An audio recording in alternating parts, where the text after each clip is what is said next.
Hello guys, जादूगर class में आपका स्वागत है। तो आज हमारा टॉपिक रहेगा किरचॉफ के नियम। पिछली वीडियो में हमने आपको पढ़ाया था विद्युत सेल क्या होते हैं और विद्युत भागबल क्या होता है, ये हम आपको पढ़ा चुके हैं। तो आज इस वीडियो में पढ़ाएंगे किरचॉफ के नियम। है डालोगे किरचॉफ के नियम। किरचॉफ या किरखॉफ एक ही बात होती है। किरखॉफ के नियम, इंग्लिश में बोलते हैं इसे किरचॉफ्स लॉ। Kirchhoff's law. तो किरचॉफ जो वैज्ञानिक थे उन्होंने सन 1842 ईस्वी में दो नियम दिए थे। एक तो दिया था धारा के लिए नियम और एक दिया था वोल्टता का नियम।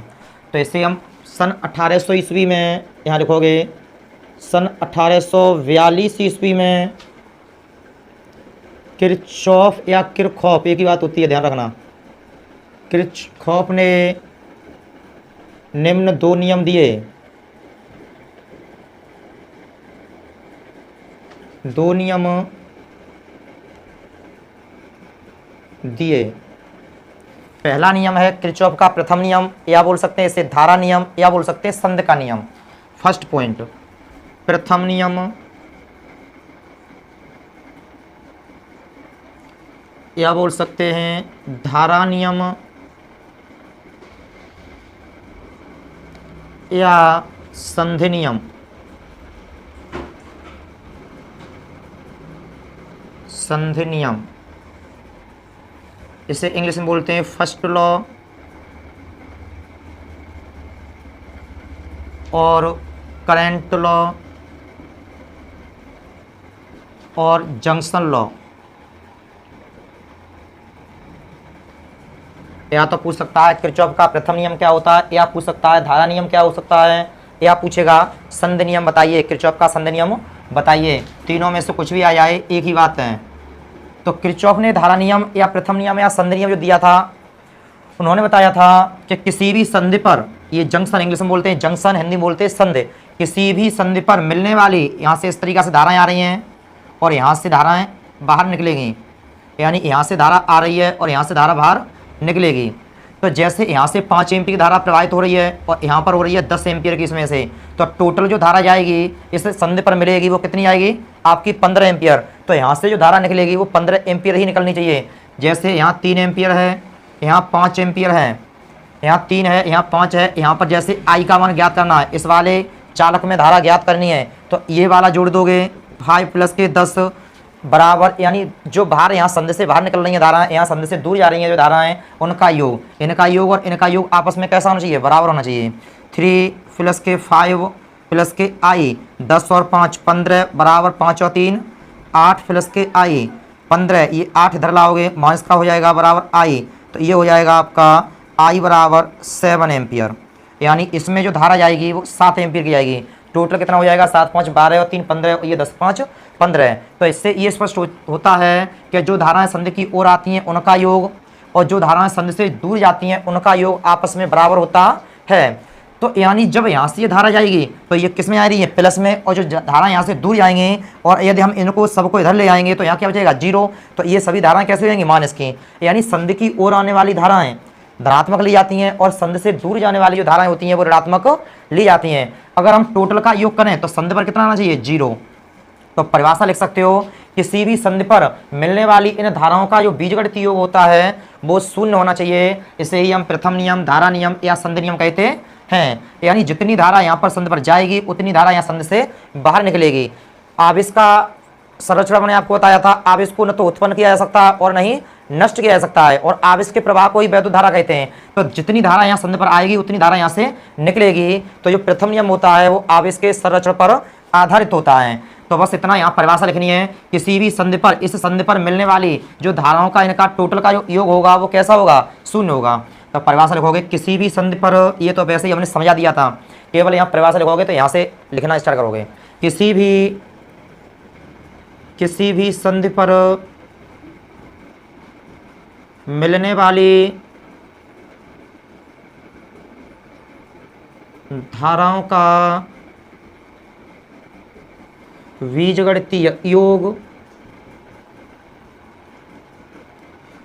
योग शून्य होता है, शून्य होता है, अर्थात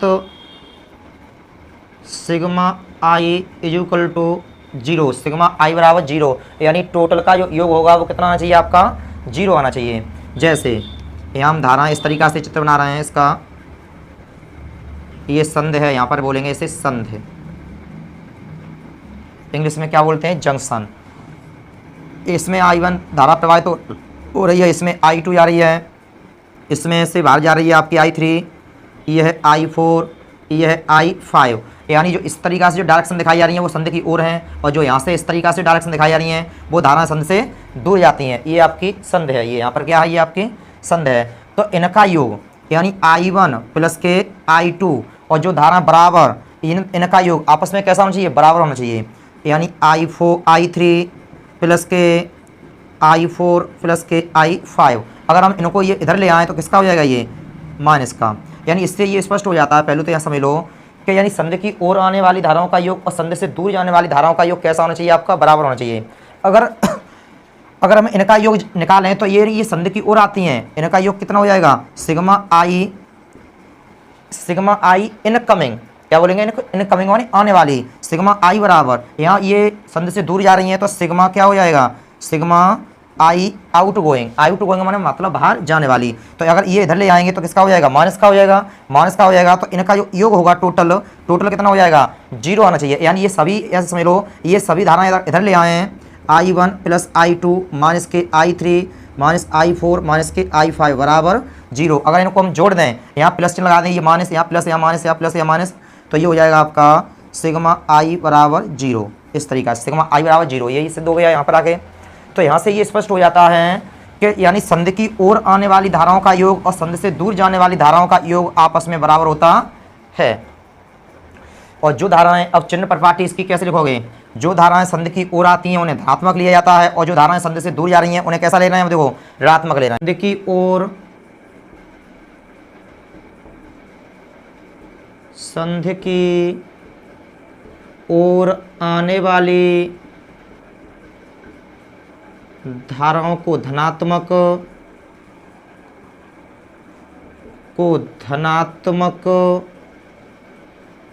तथा संध से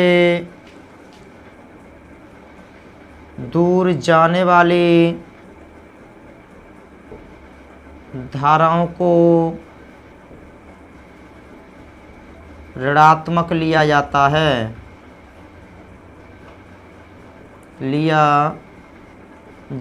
है, बस इतनी बार लिखनी है। और यहाँ जो किरचॉफ का जो प्रथम नियम होता है वो आवेश के संरक्षण पर आधारित होता है। किस पर आधारित होता है, यहाँ लिखोगे किरचॉफ का नियम, या किरचॉफ बोल दोगे की बात है, किरचॉफ का प्रथम नियम आवेश के संरक्षण पर आधारित है, संरक्षण पर आधारित है। इसके बाद में हम पढ़ाएंगे किरचॉफ का दूसरा नियम। समझ लो किरचॉफ का दूसरा नियम क्या होता है, ना लोग किरचॉफ का दूसरा नियम।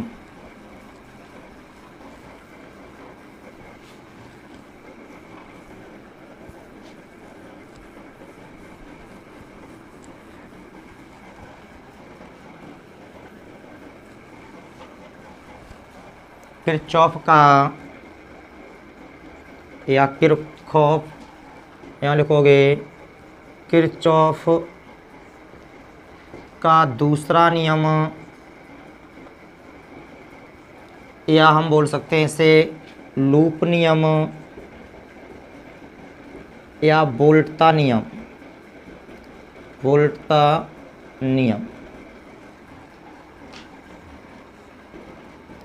इसमें समझ लो, इसमें ये होता है, सूत्र होता है सिग्मा आई आर बराबर sigma E, sigma I R बराबर सिग्मा ई। तो जो सिग्मा ई होता है ये क्या होता है, सेल का विद्युत वाहक बल। इस तरीक़ा से ये सेल का विद्युत वाहक बल को ई से दिखाते हैं, ये ऋण सिरा होता है, ये धन सिरा होता है। यहाँ पर ये बाह्य प्रतिरोध लगा हुआ है, इस तरीक़ा से यहाँ लगा दो या यहाँ लगा दो, कहीं भी लगा दो, श्रेणी क्रम में होता है।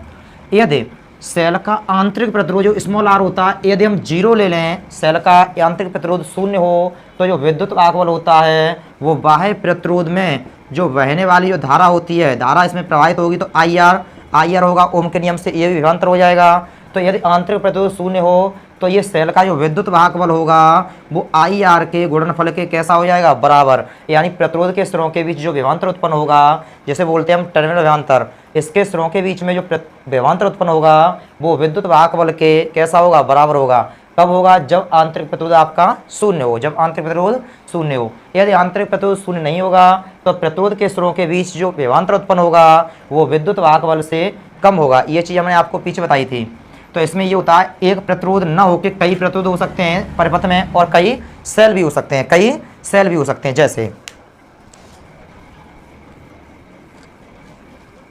जैसे ये चित्र समझ लो, ये सेल है, ये धन सिरा है और इसका ये ऋण है। यानी हमने आंतरिक प्रतिरोध कैसा ले लिया है, 0। किरचॉफ के दूसरे नियम के लिए आंतरिक प्रतिरोध आपका 0 होगा। ये धन है, ये ऋण है, ये प्रतिरोध है, इस तरीक़ा से।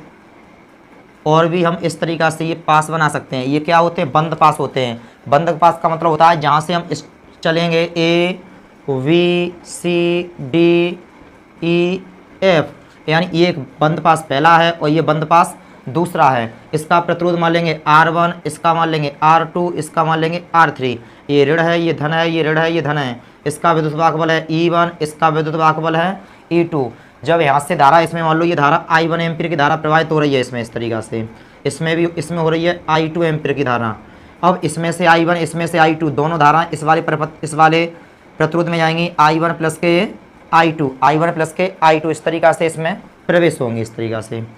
तो यानी बंद पास एक करोगे तो कहाँ से करोगे, AVCFA, परिभाषा समझ लो यहाँ से। अब यानी प्रत्येक बंद पास के, ये बंद पास है एक, दूसरा और ही बना सकते हैं। प्रत्येक बंद पास के विभिन्न खंडों में बहने वाली धारा एवं उसी के संगत प्रतिरोध का गुणनफल, प्रतिरोध के गुणनफल का बीजगणितीय योग का मतलब ये होता है, इसलिए लगाया है कि जितने भी धारा प्रतिरोध होंगे उनको हम सबको क्या करेंगे, जोड़ देंगे। किसी भी प्रत्येक बंद पास के विभिन्न खंडों में बहने वाली धारा एवं उसके संगत प्रतिरोध के गुणनफल का जो बीजगणितीय योग होता है, उस पास में ये लगने वाले विद्युत वाहक बलों के बीजगणितीय, सिग्मा का मतलब होता है बीजगणितीय योग के बराबर होता है। इसी को हम बोल सकते हैं किरचॉफ का दूसरा नियम। तो परिभाषा यहाँ लिखोगे, प्रत्येक बंद पास के, यहाँ से लिखोगे परिभाषा, प्रत्येक बंद पास के विभिन्न खंडों में बहने वाली धारा एवं उसके संगत प्रतिरोध के गुणनफल का बीजगणितीय योग उस पास में लगने वाले विद्युत वाहक बलों के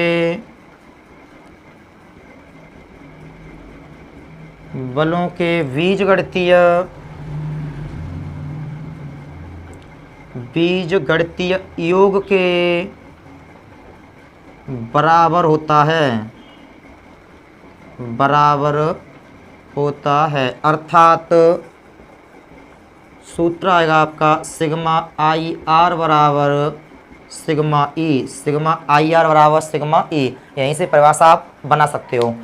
प्रत्येक बंद पास के विभिन्न खंडों में बहने वाली धारा एवं उसी के संगत प्रतिरोध के गुणनफल का बीजगणितीय योग उस पास में लगने वाले विद्युत वाहक बलों के बीजगणितीय योग के बराबर होता है। सिग्मा का मतलब होता है योग करना, यानी सबको जोड़ना। अब उसके बाद में इसकी चिन्ह परिपाटी कैसे लगाते हैं। इसकी चिन्ह परिपाटी क्या होती है, जब धारा की दिशा में चलते हैं, तो धारा और जो प्रतिरोध का जो गुणनफल होता है वह धनात्मक लेते हैं, और जब विपरीत दिशा में चलेंगे, धारा इधर बहेगी और हम इधर इसके विपरीत चलेंगे, तो धारा और प्रतिरोध का जो गुणनफल आएगा वह ऋणात्मक लेते हैं। विद्युत वाहक बलों में क्या करते हैं, ऋण प्लेट से धन प्लेट की ओर चलने पर विद्युत वाहक बल धनात्मक लेते हैं, और धन से ऋण की ओर चलने पर विद्युत वाहक बल ऋणात्मक लेते हैं। तो इसकी चिन्ह परिपाटी समझ लो। यहाँ पर इसकी चिन्ह परिपाटी इस नियम को लगाते समय यहाँ लिखोगे इस नियम को लगाते समय इसकी चिन्ह परिपाटी यह है कि जब हम धारा की दिशा में चलते हैं,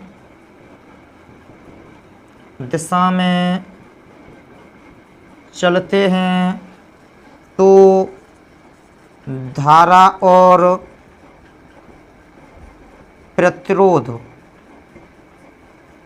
का गुणनफल धनात्मक लेते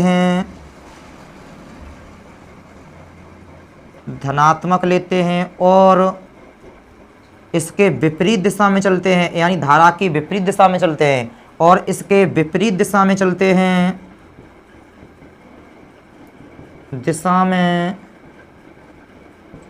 हैं, तो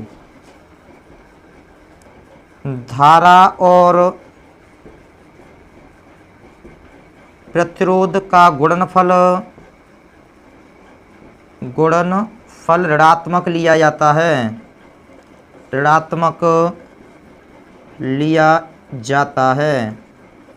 अब विद्युत वाहक बलों में क्या होते हैं? विद्युत वाहक बलों को ऋण प्लेट से धन प्लेट की ओर चलने पर ऋण प्लेट से धन प्लेट की ओर चलने पर ऋण प्लेट से धन प्लेट की ओर चलने पर धनात्मक लिया जाता है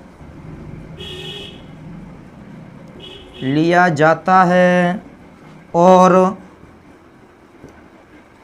धन प्लेट से ऋण प्लेट की ओर चलने पर धन प्लेट से ऋण प्लेट की ओर चलने पर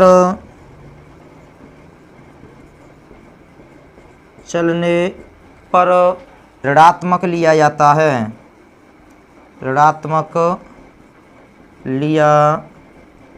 है, यानी विद्युत वाहक बलों को ऋण से धन की ओर जाएंगे धनात्मक लिया जाएगा और धन से ऋण की ओर जाएंगे तो ऋणात्मक लिया जाएगा। ये आपकी चिन्ह प्रपाटी हो गई। अब इसके पेपर जो आपका क्वेश्चन होगा उसमें इस तरीके से चित्र देगा, मान दे रहा होगा प्रतिरोध का, धारा का, हमें वो सिद्ध करना है। पहले हम समीकरण बनाएंगे उसमें, तो समीकरण कैसे बनाते हैं वो समझ लो। इसका स्क्रीनशॉट ले लो पहले इसका, और उसके बाद में इसका अब आप ये देखो समीकरण कैसे बनाते हैं। सूत्र है आपका सिग्मा आई आर बराबर सिग्मा ई, तो पहले बंद पास लेंगे। पहला यहाँ लिखोगे बंद पास एक में, या बोल सकते हैं बंद पास यानी A B C F A, यहाँ से चले हैं और यही लौट के आ जाएंगे तो ये आपका बंद पास हो जाएगा। तो यहाँ लिखोगे बंद पास ए वी सी एफ ए में। अब चलोगे ध्यान से, नियम लगाओगे सिग्मा आई आर बराबर सिग्मा ई। पहले आई आर गुणनफल देखेंगे तो ये डायरेक्शन धारा किधर है, तो ये धारा और प्रतिरोध का जो गुणनफल आएगा वो कैसा आएगा?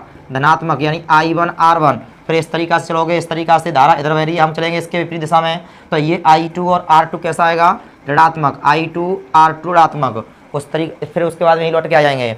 ये तो हो गया IR का गुणनफल बराबर विद्युत वाहक बलों को ऋण से धन की ओर जाने पर ये किसका आएगा? आपका धनात्मक आएगा। उसके बाद में ऐसे जाओगे उल्टे, फिर धन से ऋण की ओर जाने पर ये विद्युत वाहक बल किस में आएगा? ऋणात्मक आएगा। समीकरण नंबर फर्स्ट हो गया। अब देखेंगे हम बंद पास 2 लेंगे इस तरीका से। यहाँ बंद पास 2 में, या इसी को बोल सकते हैं बंद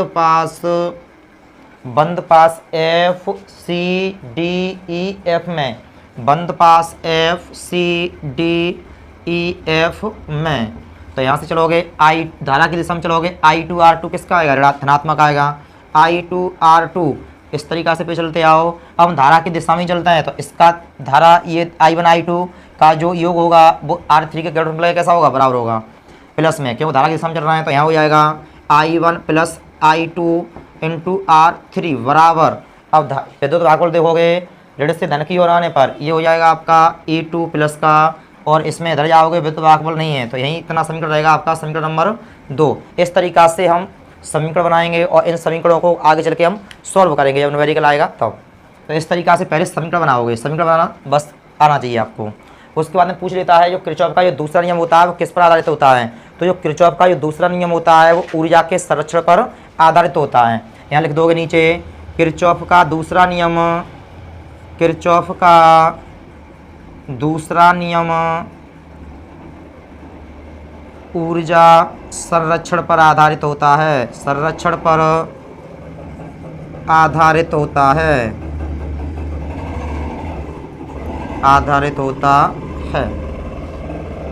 जो किरचॉफ का पहला नियम है, यहाँ से 1 नंबर का विकल्प क्वेश्चन बनता है आपका कि किरचॉफ का पहला नियम किस पर आधारित होता है, वो आवेश के संरक्षण पर होता है।